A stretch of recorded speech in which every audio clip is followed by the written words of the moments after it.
Magkano nga ba ang pwede abutin para sa GLoan, GGives o GCredit dito sa GCash? By the way, kung first time mo sa channel na to and gusto mo pa ng mga online tutorial videos katulad nito, please click the subscribe button. Kapag inopen mo yung GCash wallet mo o yung GCash app at pumunta sa profile, meron ditong G-score.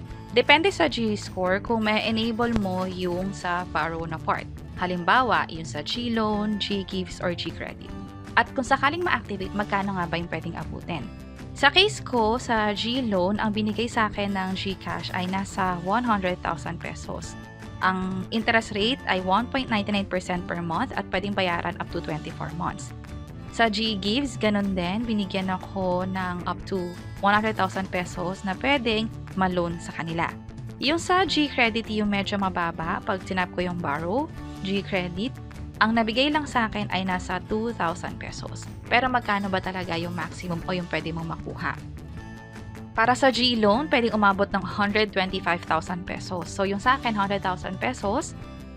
Yung sa GGives naman, pwedeng umabot ng up to 125,000 pesos din, katulad ng sa GLoan. Yung sa GCredit, hindi naman siya 125,000 pesos. Pwede lang siya umabot up to 50,000 pesos. Pero malaking bagay na din, pwede itong mag-act as credit card na rin natin, lalo may biglaan tayo bibilin gamit ang GCash wallet. At yung sa akin, na umabot ng 2,000 pesos para sa GCredit at 100,000 pesos naman para sa GGives at GLoan, ang G-score ko dyan ay nasa 603. So, depende ulit sa G-score ninyo kung magkano ba yung pwedeng maging amount for GGives, GLoan at GCredit ninyo.